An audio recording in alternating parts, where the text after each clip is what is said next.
Hi everyone. Today I'm reviewing Nero, the man behind the myth by Richard Holland.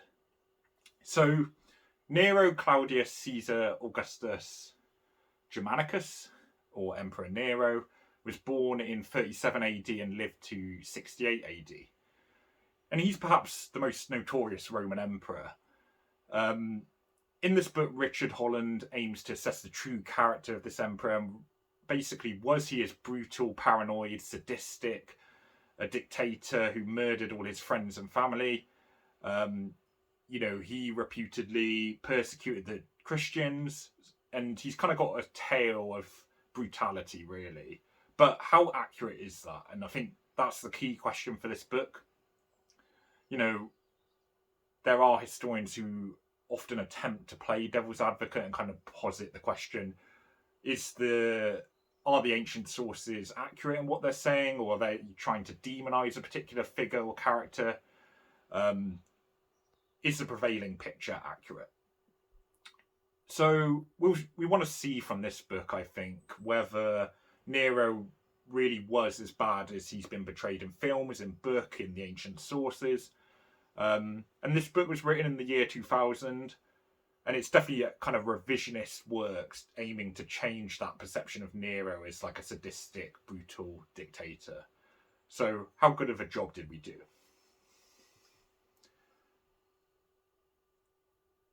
Holland's biography is engaging to read. His easy writing style isn't too bogged down in detail, and he provides the key information without becoming prolix.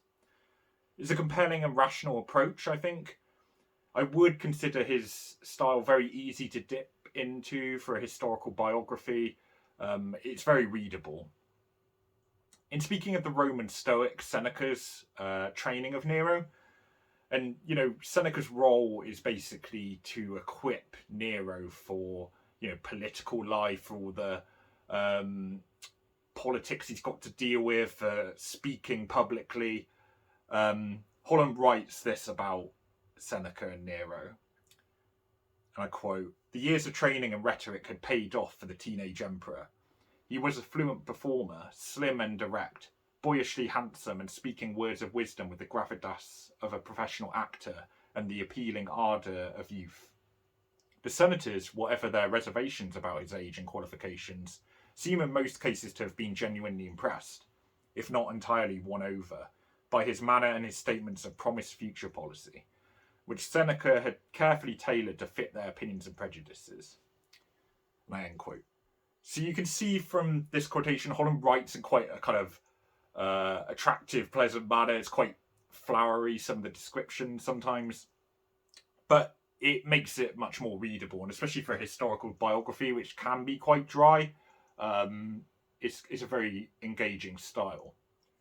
So Seneca, the wealthy and influential Stoic writer, dramatist, and statesman, he aimed to temper Nero, but he did have decreasing and waning influence on Nero as the boy aged into a man. It might be that Seneca equipped Nero effectively early on, but later in age, Nero kind of grew in power and obviously kind of knew what he was doing a bit more and would have, huge influence, obviously, as the Roman emperor. And so Seneca kind of wasn't able to rein him in as much. That's the kind of impression I've got from reading several books on it. But there probably always was an element of tension between Seneca and Nero, because Seneca's Stoic beliefs probably were quite incompatible with Nero's, where, as Holland points out, Nero probably followed the ancient rival Greek philosophy of Epicureanism, and that seems more likely, and also likely to lead to kind of conflict and tension there. So how good does Holland assess Nero? Well, Holland discusses the evidence we have about Nero in quite a mixed fashion, I would say. On some topics, I felt his arguments were more compelling, and others, it was a bit weaker. Nero suffered tragedy in his life, but had an ignominious end, the descriptions of which can be quite dubious from the ancient sources. But I do think that quite clearly Nero had a bit of a vindictive streak, how he punished his enemies and especially even his friends. It's quite hard to ignore that, even in Roman standards, which was obviously much more brutal than our times. So a good event to assess Holland's analysis, I would say, is the Great Fire of Rome, which is a very famous event where the whole city basically burned during Nero's reign. And according to Suetonius, one of the ancient sources, Nero caused the Great Fire. And it was apparently in an effort to emulate the burning of Troy.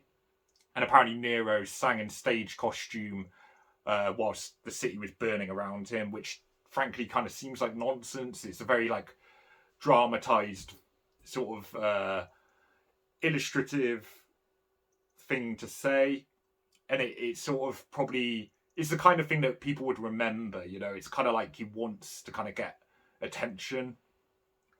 Cassius Dio concurs with this view as well, though, and that's another ancient source. And Tacitus blames the fire as a kind of vehicle for Nero to persecute the Christians, and he vividly describes them, the Christians, being hurled onto the fire and all the burning buildings. So all of these ancient sources do focus on Nero's cruelty, but we'll probably never know for sure whether Nero did truly start a fire and what his motives are, but they all have a kind of damning verdict on Nero. But it is worth noting that all of the ancient writers were not actual contemporaries of Nero. They wrote later than his rule. So we're still kind of getting secondhand information, although obviously ancient writers were much closer to what was going on than we are. So we have to be careful there. So obviously, as you can see, it's kind of quite difficult to assess because there's not really any truly primary sources.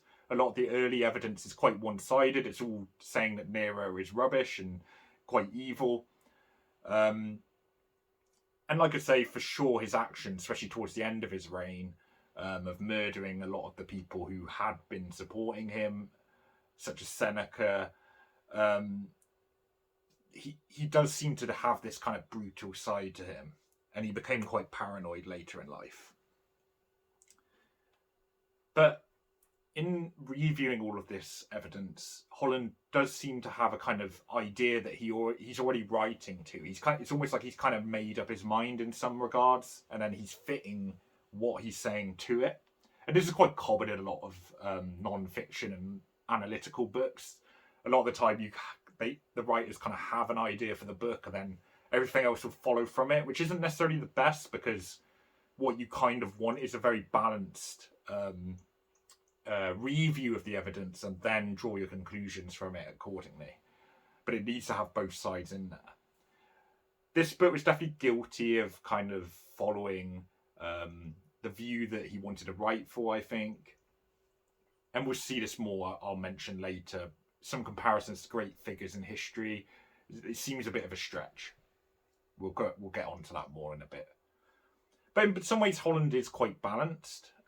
In one speech, he notes how Nero's performance leads to laughter, and I quote, "The panegyric was duly delivered by Nero to Seneca's script. But unfortunately, the great rhetorician had failed, on this occasion, to judge the mood of the people. The packed crowd in the forum listened with due respect to the catalogue of Claudius's triumphs and literary achievements. But when Nero went on to praise the absent-minded and eccentric old emperor's foresight and wisdom, it proved too much for their sense of humour. Laughter broke out, although Nero himself would appear to have kept a straight face." End quote.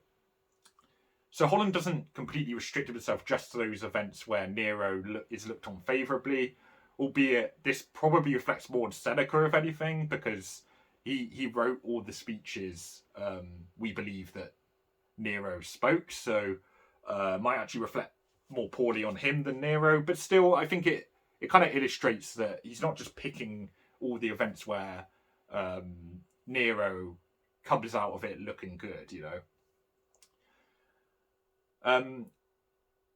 And so, yeah, let's also talk about, towards the end of his reign, Nero becomes less restricted. He's probably kind of broken out of the confines of his mother, Agrippina, and Seneca, and he kind of can do what he wants, really, as a Roman emperor, within certain limitations of the Senate and obviously public opinion.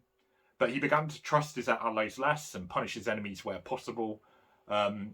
He executes his rivals, Plautus and Sulla, And some of these events probably don't get enough credit in Holland's analysis.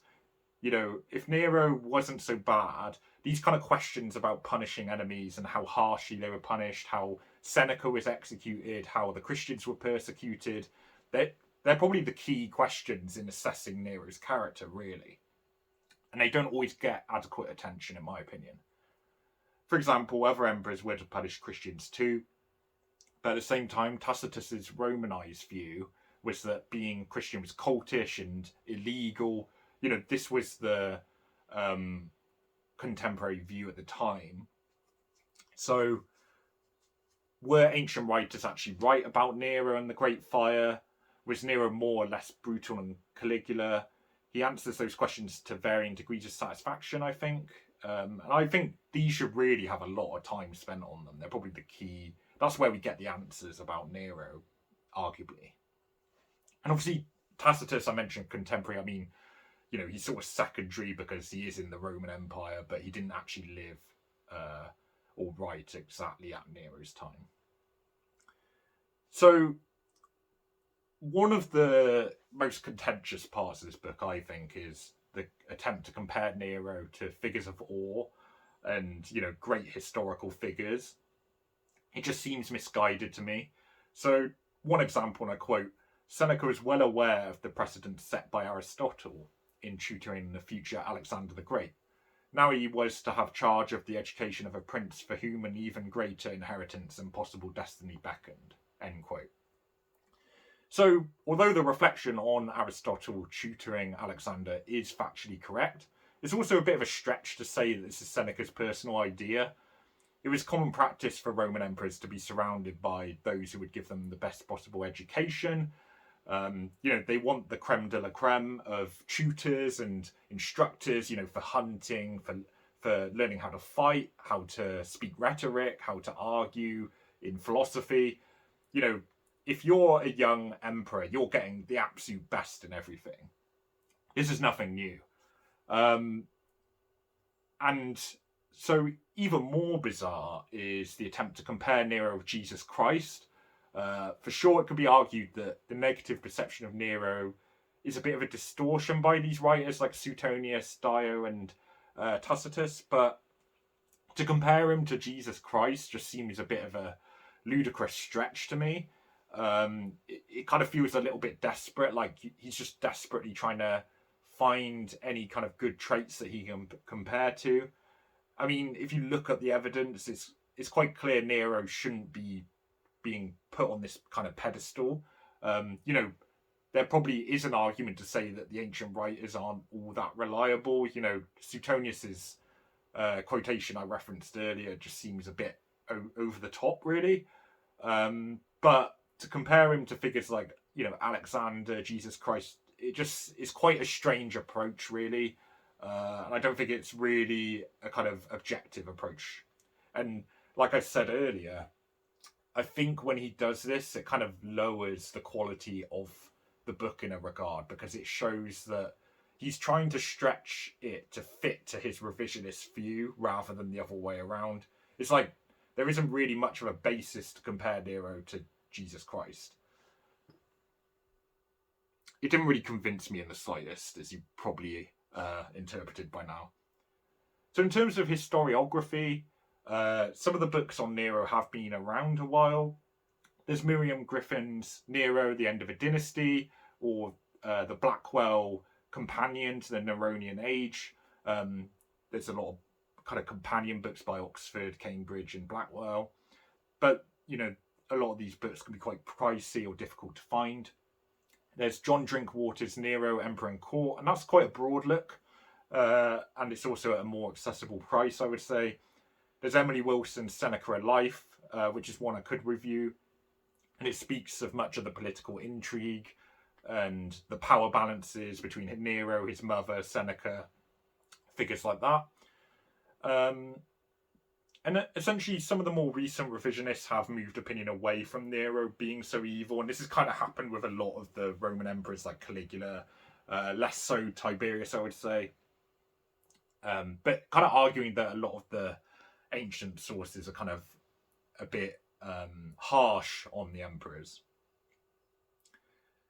So, in terms of the final score, obviously the room here is barely adequate to assess Nero and his reign myself.